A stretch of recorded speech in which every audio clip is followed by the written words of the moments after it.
السلام علیکم ورحمۃ اللہ وبرکاتہ۔ بھائی کم سے کم میری گفتگو کے دوران آپ حضرات کیمرہ بند رکھیں، کیمرہ بند کر دیں، بالکل بیٹھ جائیں، بات سنیں توجہ کے ساتھ، بیٹھ جائیے۔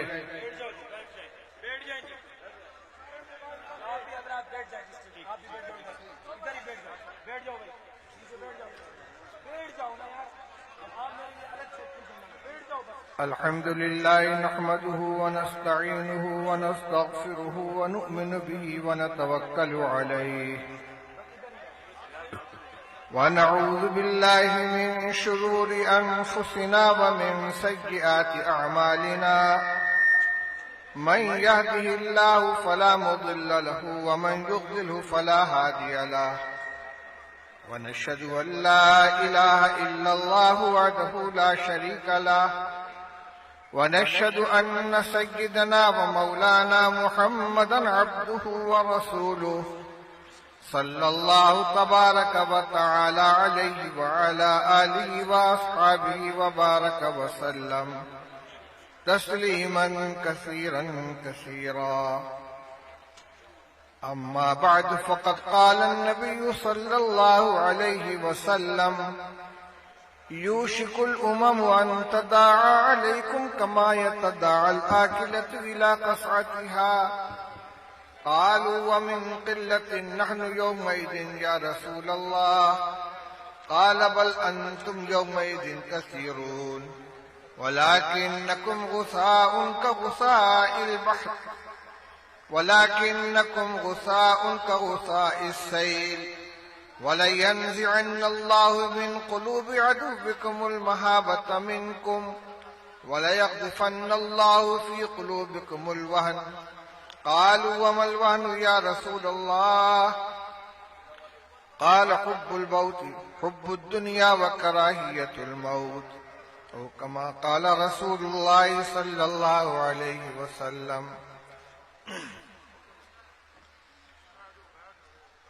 صدر محترم، علماء کرام، برادران اسلام، حاضرین مجلس، اس وقت یہ فقید المثال اجتماع جو جمعیت علماء اسلام کے 7 سالہ جشن کے نام پہ منعقد کیا جا رہا ہے، اور تاحد نگاہ اہل ایمان کا یہ ٹھاٹھے مارتا ہوا سمندر کل سے پوری دنیا کے منتخب اور نمائندہ اکابر و مشائخ کی گفتگو سن رہا ہے. اس ناکارہ کو دارالعلوم دیوبند کی خدمت کے حوالے سے اس اجتماع میں حاضری کا حکم ملا اور مختصر وقت کے لیے حاضری کی سعادت حاصل ہو گئی. میرے بھائیوں، اس وقت میں کوئی بہت لمبی گفتگو نہ کر کے حالات حاضرہ کے تناظر میں امت مسلمہ کی کیا ذمہ داریاں ہیں اور جن حالات سے پوری امت مسلمہ دوچار ہے ان سے نکلنے کے لیے اور ان صبر آزما حالات میں ثابت قدم رہنے کے لیے کس نسخہ کیمیا کی ضرورت ہے، کتاب اللہ اور سنت رسول اللہ صلی اللہ علیہ وسلم کی روشنی میں چند باتیں آپ کے سامنے عرض کروں گا. جو صورتحال پوری دنیا میں ہے یہ کوئی غیر متوقع چیز نہیں ہے. حضرت نبی اکرم صلی اللہ علیہ وسلم نے بہت پہلے اس کی پیشین گوئی فرما دی تھی کہ ایک وقت ایسا آئے گا جب دنیا کی ساری قومیں مسلمانوں کے خلاف اس طرح متحد ہو جائیں گی اور اس امت کو نقصان پہنچانے کے لیے، ان کو زخم دینے کے لیے، ان کو ٹھیس پہنچانے کے لیے، بلکہ ان کا وجود ختم کرنے کے لیے اپنے باہمی نظریاتی، مذہبی، سیاسی، سماجی اختلافات کے باوجود ایک مسئلے پہ سب متفق ہو جائیں گے کہ اسلام اور مسلمانوں کے خلاف ان کا ایجنڈا ایک ہوگا۔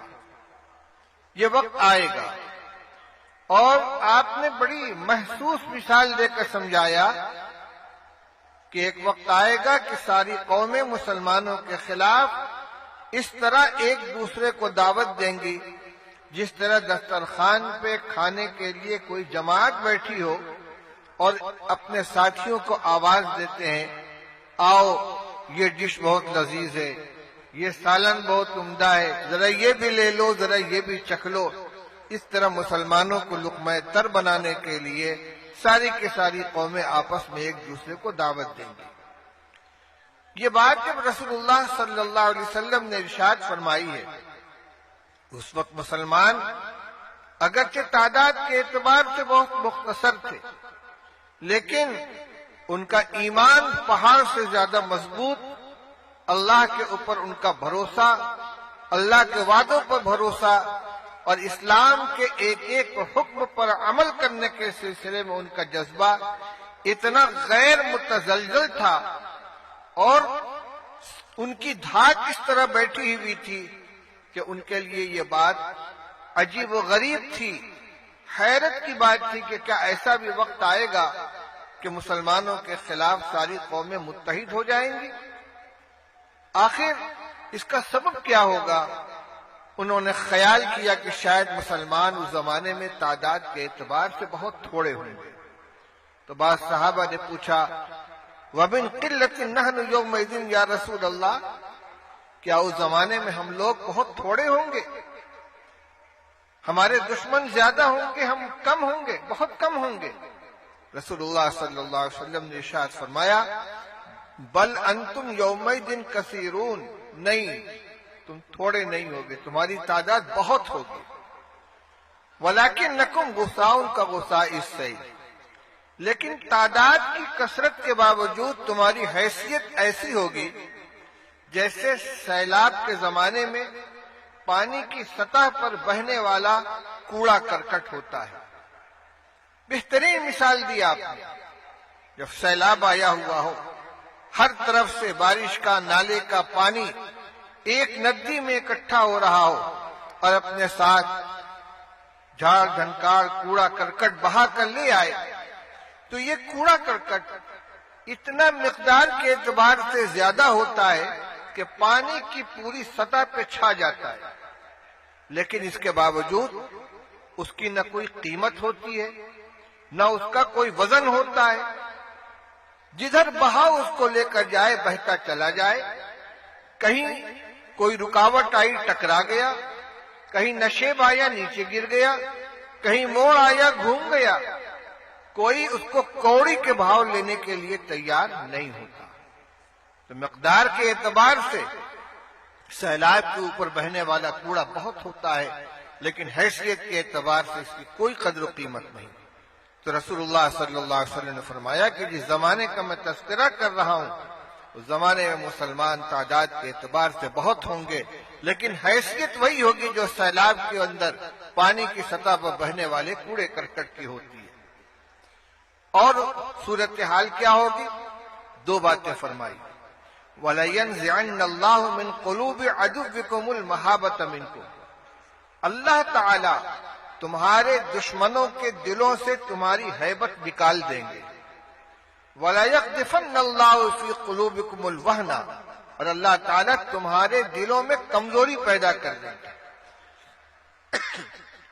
رسول اللہ صلی اللہ علیہ وسلم نے ارشاد فرمایا ہے کہ بندوں کے دل اللہ تعالیٰ کی دو انگلیوں کے درمیان ہے، جدھر چاہیں اسے پھیر دیں، وہی دلوں میں قوت پیدا کرتے ہیں، وہی دلوں میں کمزوری لے آتے ہیں، وہی کسی کا روگ ڈال دیتے ہیں اور وہی کسی کا روگ نکال دیتے ہیں۔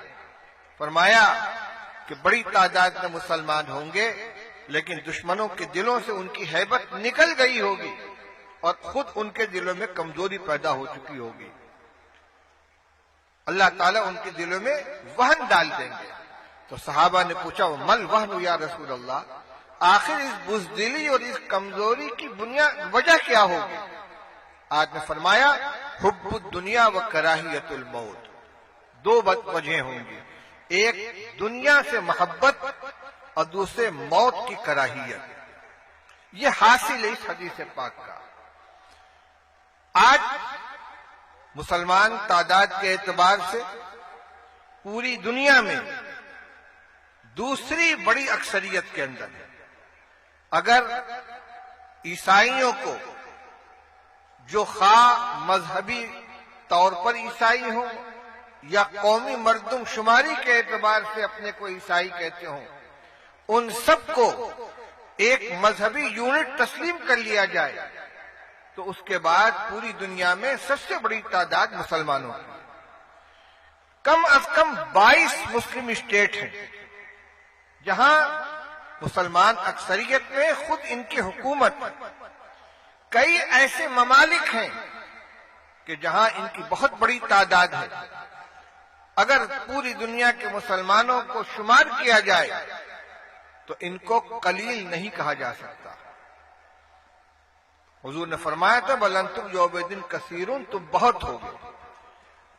آج کے جو حالات ہیں وہ بتا رہے ہیں کہ واقعی اتنی حکومتیں، اتنی تعداد ہے، دولت کے سرچشمے مسلمانوں کے پاس ہیں، پیٹرول کے کنویں ان کے پاس ہیں، دولت کی فراوانی ہے، عددی اکثریت ہے، لیکن آج پوری دنیا میں مسلمانوں کا کوئی وزن نہیں ہے، کوئی ان کی طاقت نہیں ہے۔ اس کی بنیاد کیا ہے؟ رسول اللہ صلی اللہ علیہ وسلم نے دو باتیں ارشاد فرمائی ہیں، حقیقت میں وہی ہمارے لیے غور کرنے کی چیز ہے۔ دو اسباب ہیں، ایک دنیا کی محبت اور دوسرے موت کی کراہیت۔ دنیا کی محبت کا مطلب کیا ہوا؟ دو چیزیں ہیں۔ رسول اللہ صلی اللہ علیہ وسلم نے ارشاد فرمایا من احب دنیاہ اضر بآخرتہ ومن احب آخرتہ اضر بدنیاہ فآثروا ما يبقى على ما يفنى او كما قال رسول اللہ صلی اللہ علیہ وسلم۔ آپ نے ارشاد فرمایا کہ جو آدمی اپنی دنیا کو محبوب بنائے گا اسے اپنی آخرت کا نقصان اٹھانا پڑے گا، اور جو اپنی آخرت سے محبت کرے گا اسے دنیا کا نقصان برداشت کرنا پڑے گا۔ دونوں چیزیں برابر اور یکساں طور پر اس کے ہاتھ لگ جائیں، دنیا کے اعتبار سے بھی کوئی نقصان نہ ہو اور آخرت کی بھی مکمل کامیابی حاصل ہو جائے، یہ ہو نہیں سکتا۔ دونوں میں تقابل ہے۔ کرنا کیا ہے؟ فرما آثروا ما یبقى علی ما یفنى، جو چیز ختم ہو جانے والی ہے اس کو اس چیز کے اوپر ترجیح دو، جو چیز باقی رہنے والی ہے اس کو ترجیح دو اس چیز کے اوپر جو ختم ہو جانے والی ہے، یعنی آخرت کی کامیابی، وہاں کی سرخروئی، وہاں کی عزت جن چیزوں سے حاصل ہو سکتی ہے ان کو اختیار کرو۔ آپ نے ارشاد فرمایا حب الدنیا راس کل خطیئۃ، دنیا کی محبت ہر خطا اور ہر گناہ کی بنیاد ہے۔ آدمی جھوٹ کیوں بولتا ہے؟ بے ایمانی کیوں کرتا ہے؟ حقوق طلب کیوں کرتا ہے؟ خونریزی کیوں کرتا ہے؟ کوئی نہ کوئی دنیاوی منفعت اس کے پیش نظر ہوتی ہے۔ اور اسلامی تعلیمات، شرعی احکام، ان پر عمل کرنا دشوار کیوں ہو جاتا ہے؟ اس لیے کہ ان اعمال کا جو صلہ آخرت میں ملنے والا ہے، ان پر جو کامیابی کا فیصلہ ہے اللہ تعالیٰ کی طرف سے، وہ ہماری نگاہوں سے اوجھل ہو چکا ہے۔ اس لیے میرے بھائیوں، رسول اللہ صلی اللہ علیہ وسلم نے جہاں آنے والے حالات کی پیشین گوئی کی ہے، وہیں مرض کی بھی نشاندہی کی ہے، اور جب مرض کی نشاندہی ہو گئی تو اسی کے ضمن میں اس کا علاج بھی آ گیا کہ آج ہمیں سب سے پہلی بات یہ ہے کہ مسلمانوں کو اپنی زندگی میں تبدیلی لانے کی ضرورت ہے۔ وہ تبدیلی کیا ہوگی؟ اسی ضمن میں ایک بات اور عرض کرتا چلوں۔ ساری دنیا مسلمانوں کے خلاف ہے اور اسلام کے خلاف ہے، ہر محاذ پر، سیاسی اعتبار سے اور اسی کے ساتھ ساتھ جو جتنی کوششیں ہو سکتی ہیں اسلام کو اور مسلمانوں کو بدنام کرنے کے لیے ہر سطح پر اس کوشش کو ان ذرائع کو اختیار کیا جا رہا ہے، استعمال کیا جا رہا ہے۔ اور یہ زمانہ پروپیگنڈے کا ہے۔ گوبلز کا جو فلسفہ تھا کہ جھوٹ اتنا بولو کہ خود جھوٹ بولنے والے کو شبہ ہونے لگے کہ کہیں یہ سچ تو نہیں ہے، آج جھوٹ مسلسل اور اتنی قوت کے ساتھ اسلام اور مسلمانوں کے بارے میں بولا جا رہا ہے، پروپیگنڈا کیا جا رہا ہے کہ اچھے خاصے لوگ بھی شک و شبہ کا شکار ہو جاتے ہیں۔ بڑی عجیب و غریب بات ہے کہ کچھ دنوں پہلے دیندار مسلمان داڑھی ٹوپی کرتا والے معزز قابل اعتماد سمجھے جاتے تھے، اور آج ماحول ایسا بنا دیا گیا ہے کہ جو دینی شکل و صورت والے داڑھی کرتا والے ہیں، دیندار لوگ ہیں، ان کو مشکوک قرار دے دیا گیا، اور جن لوگوں کو پہلے ناقابل اعتماد سمجھا جاتا تھا آج وہ قابل اعتماد ہو گئے۔ یہ نتیجہ اس پروپیگنڈے کا۔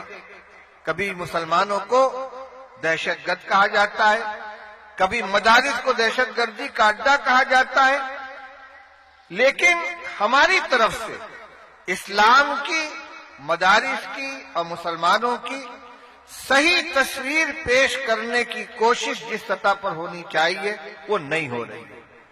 مثبت جواب یہ ہے کہ ہم اپنی عملی زندگی ایسی بنائیں کہ ہمیں دیکھ کر لوگ ہم سے اسلام کو سیکھیں، ہم سے اسلام کو جانیں۔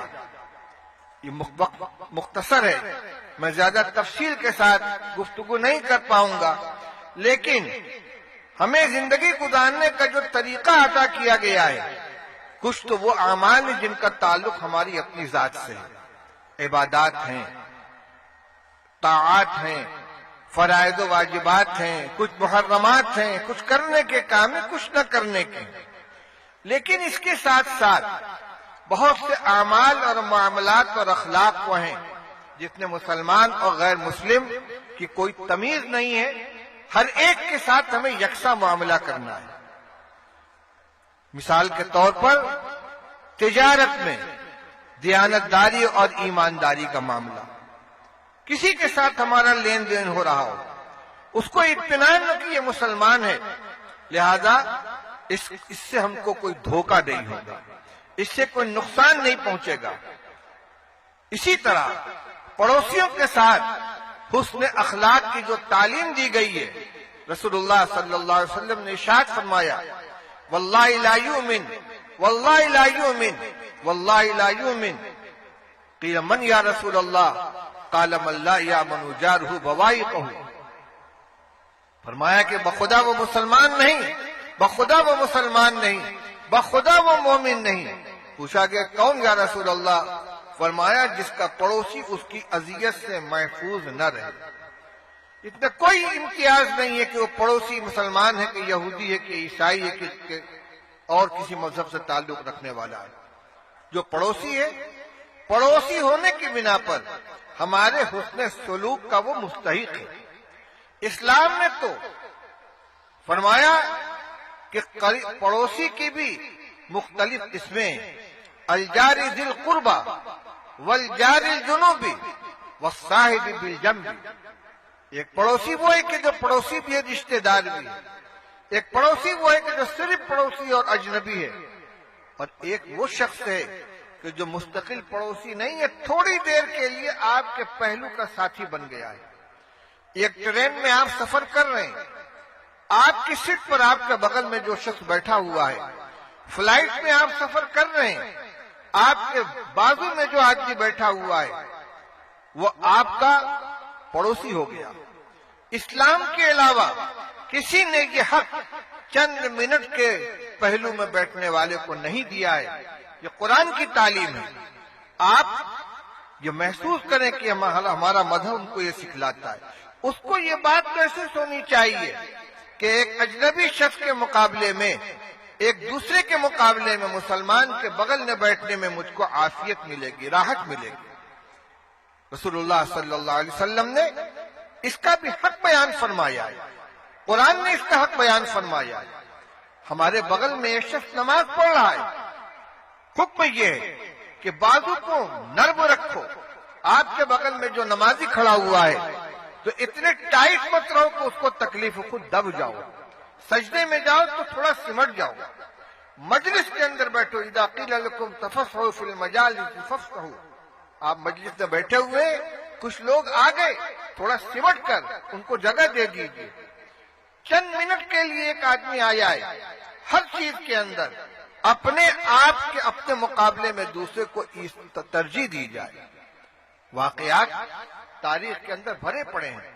امام ابو حنیفہ رحمۃ اللہ علیہ کے زمانے میں ان کا ایک غیر مسلم پڑوسی تھا، یہودی، جو شراب پیتا تھا، اور رات کو جب شراب میں دھت ہو کر گھر میں آتا تو وہ شعر پڑھا کرتا تھا، اذاعونی وائی فتن اذاعو لیوم کریہۃ وسداد صغری۔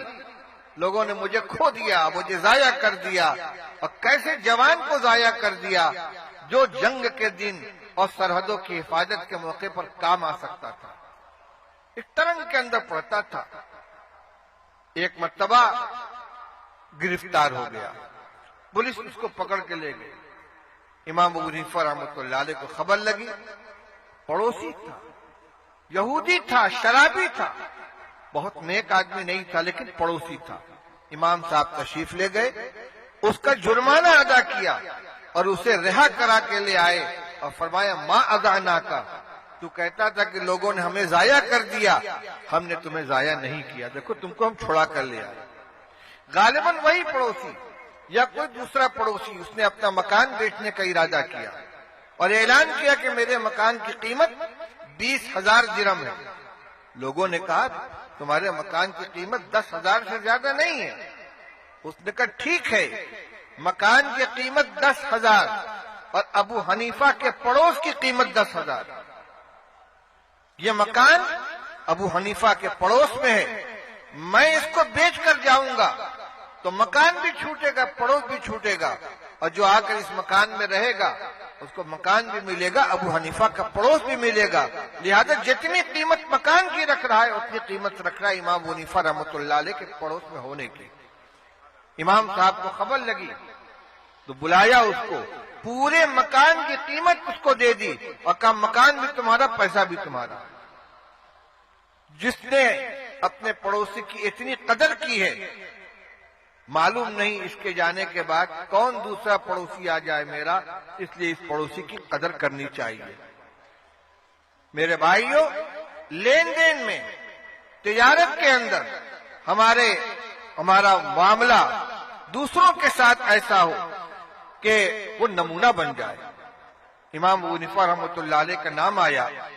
ابھی میں پڑھ رہا تھا راستے ہی میں شیخ ابو زہرہ مصری کی کتاب کا ترجمہ جو انہوں نے امام اعظم ابو حنیفہ رحمۃ اللہ علیہ کے حیات کے اوپر لکھا ہے، اس میں لکھا ہے کہ ایک عورت ایک کپڑے کا تھان لے کر آئی اور امام صاحب کے ہاتھ بیچنا چاہا، یہ کپڑے کے تاجر تھے۔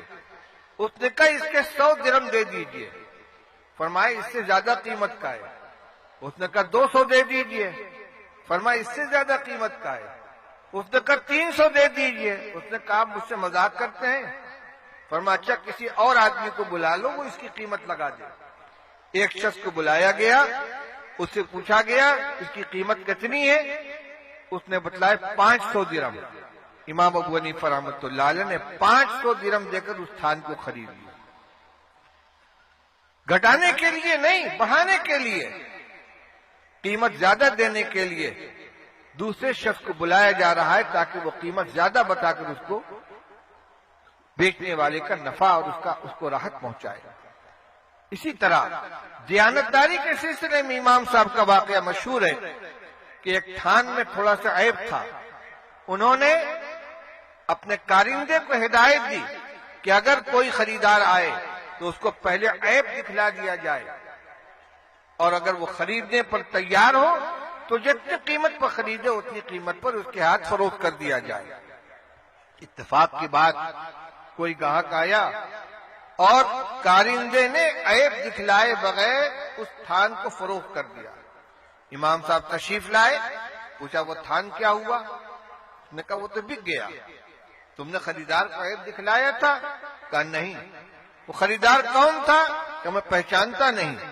امام صاحب نے اس دن کی پوری بکری جتنی قیمت آئی تھی سب اٹھا کے صدقہ کر دیا۔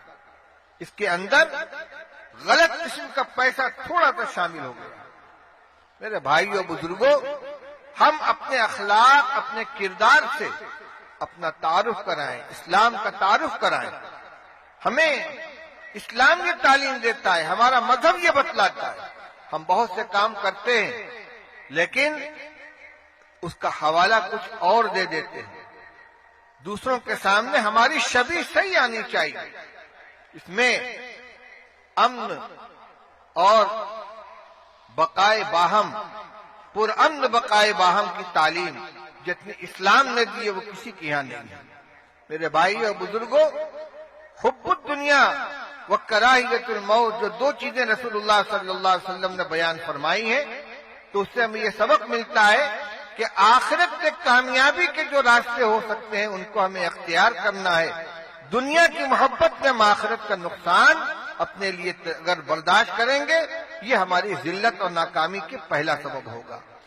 مختصراً دوسرے جز کی طرف بھی اشارہ کر دو، فرمایا وَكَرَاهِيَةُ الْمَوْتِ، مسلمانوں کے ذلیل ہونے کی اور بے وقت ہونے کی دوسری بنیاد موت کی کراہیت ہوگی۔ موت کی کراہیت کا مطلب یہ ہوگا کہ مسلمان مرنے سے ڈریں گے، موت سے خوف کھائیں گے۔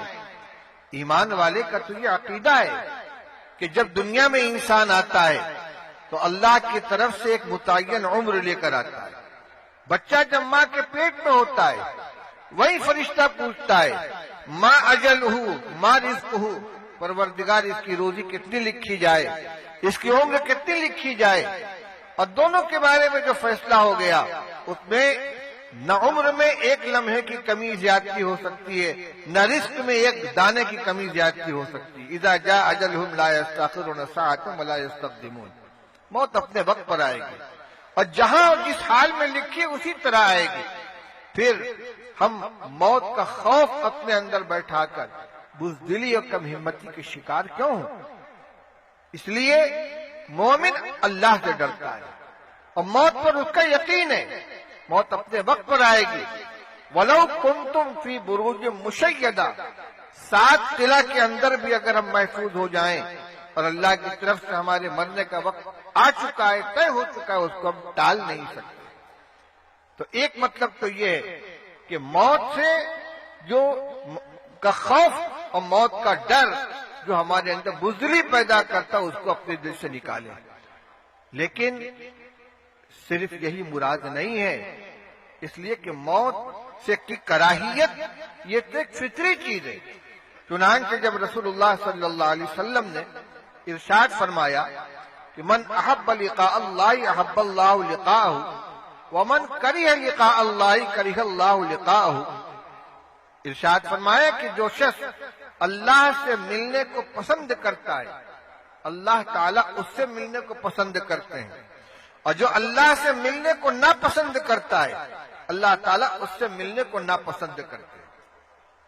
اس کا مطلب کیا ہوا کہ جو مرنے کو پسند کرتا ہے کیونکہ اللہ کی ملاقات موت کے بعد ہوگی، اللہ تعالیٰ اس سے ملنے کو پسند کرتے ہیں، اور جو اللہ سے ملنے کو ناپسند کرتا ہے یعنی موت کو ناپسند کرتا ہے اللہ تعالیٰ اس سے ملنے کو ناپسند کرتے ہیں۔ ام المؤمنین حضرت عائشہ صدیقہ رضی اللہ تعالیٰ عنہ نے فوراً عرض کیا یا رسول اللہ کلنا یکرہ الموت، ہم میں کا ہر آدمی موت سے فطری طور پر موت کو فطری طور پر ناگوار سمجھتا، کوئی مرنے کو پسند نہیں کرتا، زندگی ہر ایک کو عزیز ہوا کرتی ہے۔ تو رسول اللہ صلی اللہ علیہ وسلم ارشاد فرمایا لیس ذاکی، موت کی جو فطری ناگواری ہے وہ مراد نہیں ہے، بلکہ میں کچھ اور کہنا چاہتا ہوں۔ آپ نے ارشاد فرمایا کہ جب اللہ کا نیک بندہ جس نے اپنی زندگی اللہ کی مرضی کے مطابق، شریعت کے حکام کے مطابق گزاری ہے۔ جب اس کے مرنے کا وقت آتا ہے تو رحمت کے فرشتے اس کی روح قبض کرنے کے لیے آتے ہیں۔ جنت کی نعمتیں، روح و ریحان و جنت النعیم کا منظر اس کے سامنے ہوتا ہے، اور اس کی روح نکلنے کے لیے بے چین ہو جاتی ہے۔ وہ چاہتا ہے کہ جلد از جلد میری روح پرواز کرے، میں پروردگار کے حضور میں حاضر ہو جاؤں۔ وہ اللہ سے ملنے کو پسند کرتا ہے، اللہ اس سے ملنے کو پسند کرتے ہیں۔ اور جو انسان فسق و فجور میں، اللہ اور اس کے رسول صلی اللہ علیہ وسلم کی مخالفت میں، بلکہ عملی بغاوت میں زندگی گزارتا ہے، جب اس کے مرنے کا وقت آتا ہے تو عذاب کے فرشتے آتے ہیں، عذاب کے ساتھ و سامان کے ساتھ، اور ان کو دیکھ کر اس کی روح بدن کے اندر پھڑپھڑاتی ہے، نکلنا نہیں چاہتی، اور وہ مرنے سے گھبراتا ہے، کیونکہ اس کے سامنے منظر ہوتا ہے کہ ادھر روح نکلی اور میں گرفتار کیا گیا، مجھے سزا ملے گی۔ یہ ہے کریہ لقاء اللہ، کہ اللہ سے ملاقات کو ناپسند کرے۔ اس کا مطلب کیا ہوا؟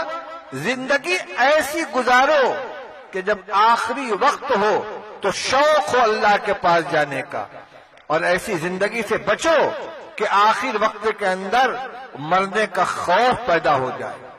شیخ سعدی رحمۃ اللہ علیہ نے مختصر لفظوں میں ایک بہت خوبصورت انداز میں یہ بات کہی ہے، ارشاد فرمایا، یاد داری کہ وقت زادہ نے تو، ہم خندہ بدند تو گریاں، یاد داری کہ وقت زادہ نے تو، ہم خندہ بدند تو گریاں، ہم چنازی کہ وقت مردہ نے تو، ہم گریاں شوند تو خندہ۔ فرماتے ہیں یاد داری کے وقت زادہ نے تو، ہم خندہ بدند تو گریاں۔ تجھے یاد ہے جب تو پیدا ہوا تھا تو سارے لوگ ہنس رہے تھے، خوشیاں منا رہے تھے، کسی کا لڑکا پیدا ہوا، کسی کا پوتا ہے، کسی کا نواسا ہے، کسی کا بھتیجا ہے، کسی کا بھانجا ہے، سب خوش ہو رہے ہیں، اور تو رو رہا تھا، تو روتا ہوا دنیا میں آیا تھا، باقی سب لوگ ہنس رہے تھے۔ فرماتے ہم چنازی، زندگی ایسی گزار کے دنیا سے جاؤ کہ وقت مردنے تو، جب تمہارے مرنے کا وقت آئے تو ہم گریاں شوند تو خندہ، سارے لوگ رو رہے ہوں، آنسو بہا رہے ہوں تیری جدائی کے اوپر، اور تو ہنستا ہوا دنیا سے جائے، کیونکہ آگے تیرا رحمت الہی تیرے استقبال کرنے والی ہے۔